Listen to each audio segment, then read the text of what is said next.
Taga France. Anak niya sa France. Ay, hindi sinabi ko dati. Apo, kagabi. Yan sir yun ngayon.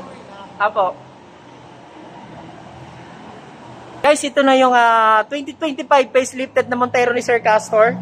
All the way from San Luis sa Pampanga. Ayan, napakaganda na unit nila at the same time. Sasetapan natin sila ng magandang freebies. Okay, Sir Raul. So guys, ito yung nirelease natin kagabi na unit. August 28. So yung unit ni Sir, kasabay din ng pag-setup neto. So lalagyan din natin siya ng exclusive freebies. And makikita nyo sa video, dalawang GLS na yung isa-setup natin. Ayan guys, the drive na ni Sir Patrick dito sa palabas ng ating departure area. And all the way tayo ngayon dun sa shop kung saan natin papakabit yung ating mga accessories.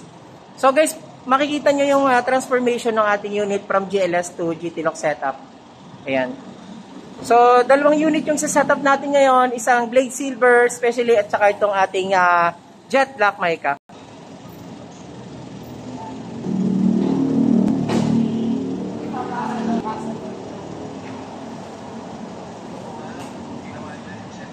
All the way from San Luis, Pampanga mga kabayan. Ayan.